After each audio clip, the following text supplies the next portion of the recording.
All right, today we're going to focus more on ionic compounds and the way they are formed. It's actually kind of I think it's an interesting process, interesting cycle as to how ionic compounds get formed, because when we teach ionic compounds in Chem 1, we say, we give them an electron, we accept an electron, and a bond happens, right? It's not really the case, right? That's a super simplified version of what happens in ionic bonds, but we're going to dive a little bit deeper today into what actually has to happen for an ionic bond to form. Okay. So this is really, we're going to look at the energy change that happens in ionic compounds. And we're going to start with binary ionic compounds, which just means between two things, right? All right, it says, what are factors that influence the stability and structures of solid ionic compounds? It's going to be something that is called the lattice energy. Okay, lattice energy. You're going to have to kind of learn that term. We're going to dive in with what lattice energy means and how it applies. But it says it's an estimate of the bond strength in ionic compounds, or more specifically, it's defined as the heat of formation for the ions in the gas phase to combine into an ionic solid. So it's how much heat has to be changed, or how much energy has to change for two gaseous ions to become a compound. Right? So it's the change in energy, really, to go from two gaseous ions, into an ionic solid. They only become a solid if they're two gases? Right. Yep. There's no metal involved right now. Right. It's still a metal and a non-metal, but they're in gaseous form in order for them to combine. Okay? And so this is really the last step of the formation of an ionic compound. And we're going to get through all of this kind of steps today, but the very last step is the formation of the solid from two gaseous ions. Okay? And so that step has to deal with the lattice energy, and that's how much heat is required. We talked about heat of formation in our thermodynamics chapter, right? The HF and change in H and all that stuff, change in enthalpy. We looked at all that in our thermodynamics chapter. Now we're going to go a little bit deeper into how those numbers are even formed, right? We looked at heat of formation and how much heat it took to make this certain compound. Now we're going to dive into what that heat of formation comes from. All right, here we go. Lattice energy is also the energy it takes to separate gaseous ions. So it's the heat that takes to make it a solid. It's also the reverse heat of how much it takes to break the solid into gaseous ions. The lattice energy equation is given here. This is not one we'll use all that often. Okay, it's just not. Okay, I don't think I even had you fill much in with that with the equation, because it's not something we'll see or use too often. But lattice energy can be described as either the heat needed to form the solid from the gaseous ions, or it can be the heat needed to or to reverse that as well. Okay? So this is still says when separated gaseous ions are packed together to form a solid. Is it the same heat to get It'll it just together? it would just be the opposite sign. Okay. Right? If it takes 1,000 kilojoules to form the ionic solid, it's going to take 1,000 kilojoules to separate them. Right? Or it would release 1,000 kilojoules when it's separated, or whatever the sign has to be. Okay? So that's a basic overview of lattice energy. That's the last step in the process we're looking through today. Okay? The overall thing I wanted to look at today, and pretty soon we'll start seeing these headers up here be wrong. I don't know why when I did your version those headers are going to be wrong, but for right now I think they're okay. Okay, we're going to look into the absolute process of how an ionic solid is formed and the energy that goes into it. So we're going to be looking for what's the heat of formation of certain ionic formulas. Usually we just look this up in the book, and now we're going to be able to dive into each of these processes, each of the steps. So I have the steps, I think, fill in the blank for you a little bit. But this first step of it is sublimation of the solid metal. Okay, what does sublimation mean? Under? No. Water? Sublimation means if we're going directly from a solid to a gas. We're skipping the liquid phase altogether is sublimation. Okay? So if you've got some element M, that's a solid, to some element M, that's a gas, that's going to require heat to flow into the system. Do we agree with that? If we're going to go from solid to gas, we've got to have heat flowing in. Agreed? Yes. Okay, so that is endothermic. And when we're looking for this, how much energy is required to do this, that means we're looking for the heat of sublimation, or the enthalpy of sublimation for whatever that element is. M. Okay, and those values are going to be given to us in get some word tables, right? But the enthalpy of sublimation or the heat of sublimation is what we're looking for in step 1. And I would maybe highlight these steps or I don't know, whatever, but we're going to have to use these steps in our problems in the practice and in our homework and stuff. So I want you to make sure you can see where these steps are, okay? So step 1 is transforming our metal from a solid to a gas, right? That's step 1. We said ionic formulas have to be formed from 2 gaseous ions. So now the first step is to take our metal from a solid to a gas, okay? But it's still neutral. So the second part of this is called the ionization of the metal. What does ionization mean? Gaining electrons or losing. Yeah, it's giving it a charge, right? It's forming an ion. And if it's a metal, really it's going to take off electrons, right? Because it's going to form a positive charge. So the ionization is the second part. We take this gaseous metal and it converts into a gaseous ion and an extra electron, right? It removes that energy. It removes that electron. And so that is the ionization energy. We studied ionization energy a little bit ago with trends, right? Ionization energy is how much energy is required to remove the outer electron from a neutral atom, right? That's what ionization energy is. And so now it's applying here when we build an ionic compound.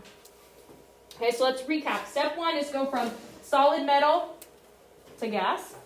Step 2 is to go from gas to ion, right? Neutral metal to metal ion. Something I want you to point out here is that, let's say we were dealing with calcium. Let's see if we were dealing with calcium. Does calcium just usually work as calcium plus 1? How does it usually bond with something? As calcium plus 2. So we might need 2 ionization energies to get calcium to the ion we want it to be at. Does that make sense? We might need to use I1 and I2 to get it to the ionization that we would like. Does that kind of make sense? If we need calcium to be a plus 2 charge, we're going to have to pull off 2 electrons.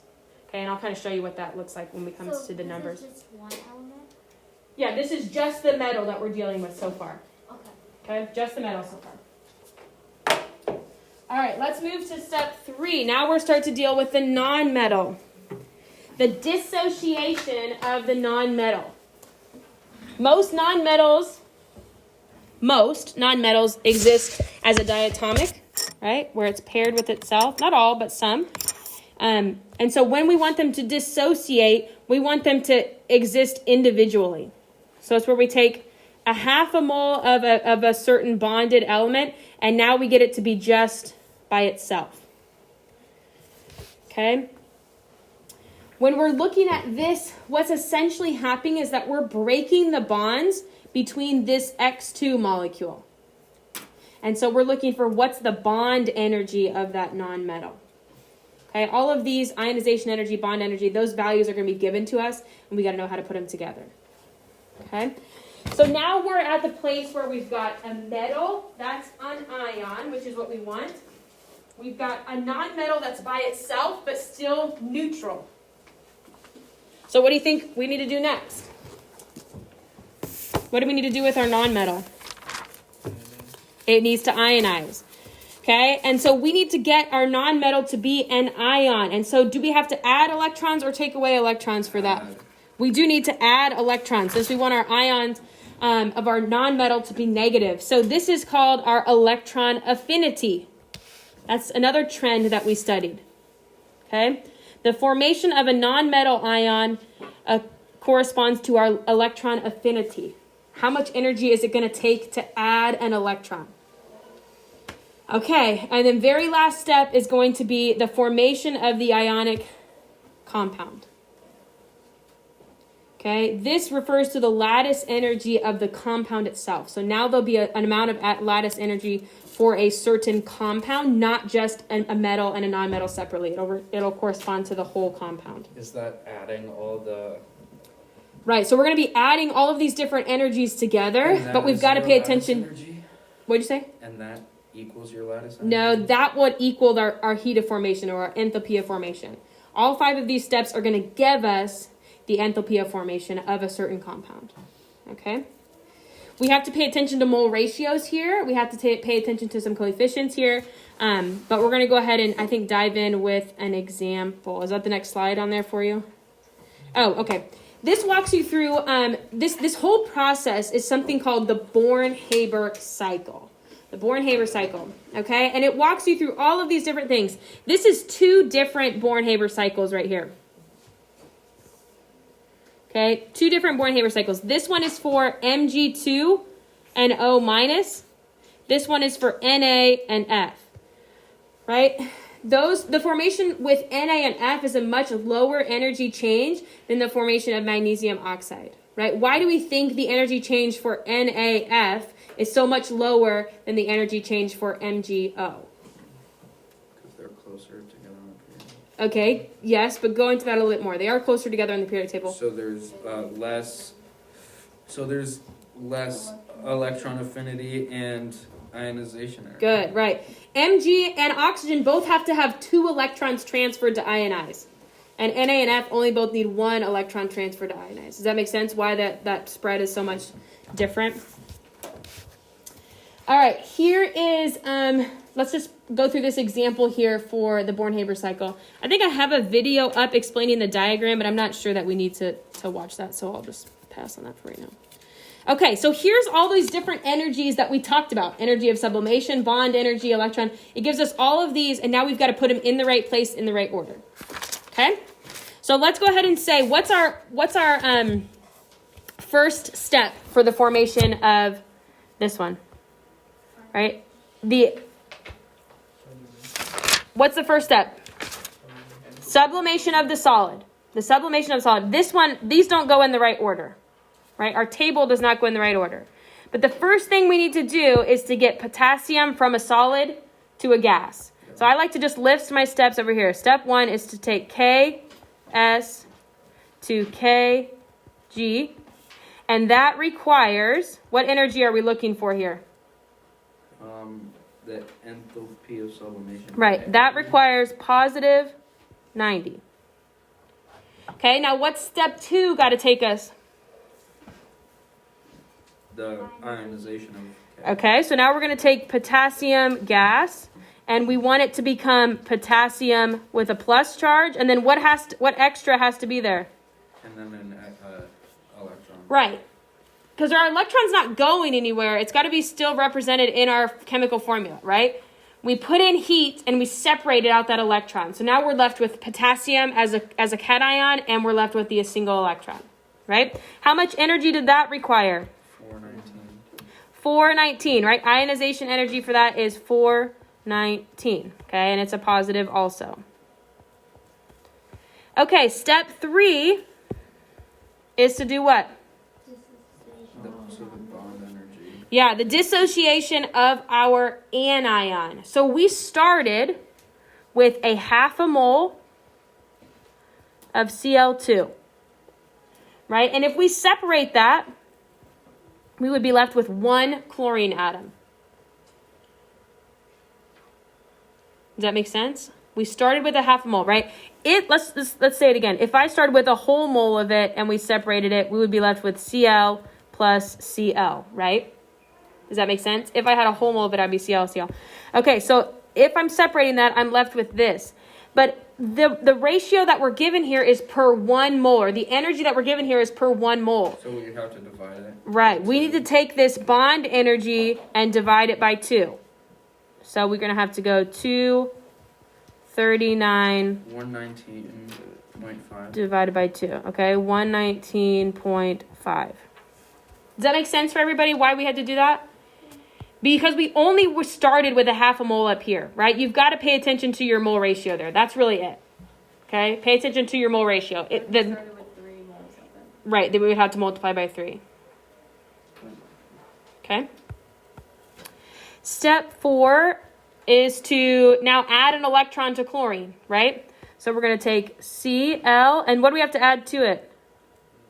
So plus an electron yields Cl minus. And how much energy did it take for chlorine to acquire that? -349. -349. Okay, then the last step is to take our positive potassium plus our negative chlorine and yield KCl. Right? And then that part of it where we actually form the new ionic compound deals with the lattice energy, negative 690. Okay, and then we just add all those energies up. And that's going to give us the heat of formation for KCl. Okay. So 90 plus 419 plus 119.5 plus negative 349, negative 690.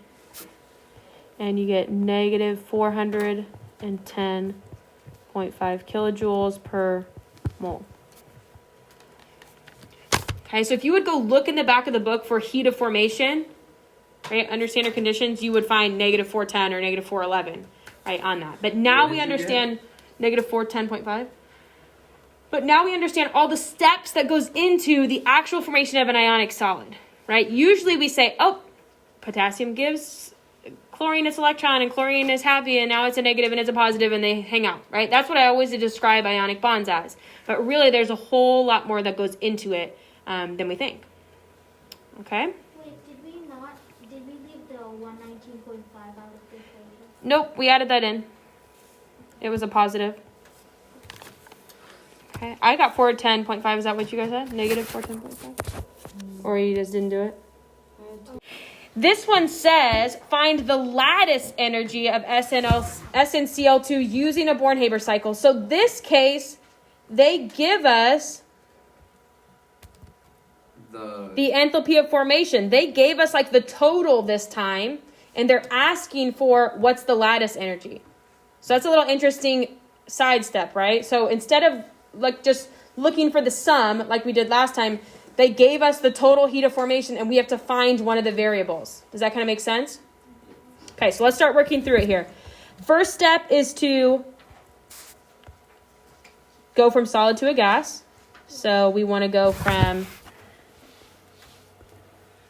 SN solid to SN gas. And that requires the, which one? 303. Enthalpy of sublimation, so 303. Okay. Step 2, what do we want to do with tin here? Let's look at what tin is in this bond, right? In the ionic compound it is forming, what charge is tin going to need? A positive. A positive what? A positive 2, because it's got to balance 2 negative chlorines. So we've got to get to 10 plus 2. Let's just think about that for a second. Okay?